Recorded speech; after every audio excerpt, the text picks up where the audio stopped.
বৈশ্বিকভাবে তাপমাত্রা বৃদ্ধির দিক থেকে বাংলাদেশ এখন দ্বিতীয় অবস্থানে। তীব্র গরমের কারণে দেশে শারীরিক ও মানসিক যে আর্থিক ক্ষতি হচ্ছে তার পরিমাণ প্রায় ২১,০০০ কোটি টাকা।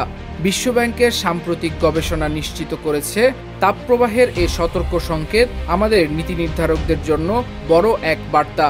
অথচ পরিবেশ সুরক্ষার কার্যকর পদক্ষেপ নেয়ার পরিবর্তে বারবার চোখে পড়ছে উল্টো চিত্র।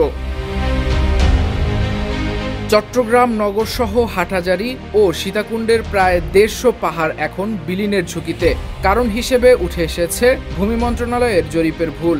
বাংলাদেশ সার্ভে বা বিএস জরিপে পাহাড় ও টিলাকে ভুলভাবে শনাক্ত করা হয়েছে শানখোলা, নাল, খিলা কিংবা বাড়ি হিসেবে। ফলে এসব পাহাড় অরক্ষিত থেকে গেছে আর কেটে নেওয়া হচ্ছে নির্বিঘ্নে।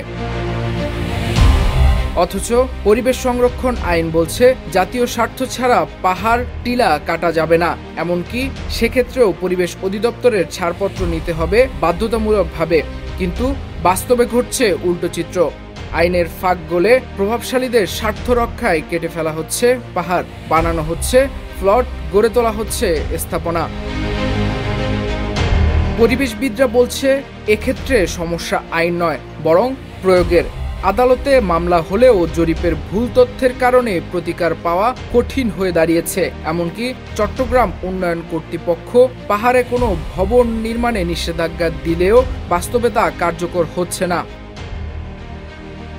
চট্টগ্রাম বিশ্ববিদ্যালয়ের বন ও পরিবেশ বিদ্যা ইনস্টিটিউটের সাবেক অধ্যাপক এস.এম. সিরাজুল হকের গবেষণা বলছে ১৯৭৬ সালে চট্টগ্রাম নগরে পাহাড় ছিল ৩২.৩৭ বর্গ কিলোমিটার। ২০০৮ সালে তা কমে দাঁড়ায় ১৪.২ বর্গ কিলোমিটার। গত ১৭ বছরে এ হার আরও কমেছে, যা বলাই বাহুল্য। রাষ্ট্রীয় হোক কিংবা ব্যক্তি মালিকানাধীন, সব ধরনের পাহাড় ও টিলা কাটা বন্ধ করতে হবে অবিলম্বে। পরিবেশ রক্ষায় আলাদা জরিপ এখন সময়ের দাবি। ভবিষ্যৎ প্রজন্মের জন্য সংকট আরও ভয়াবহ আকারে দেখা দেবে।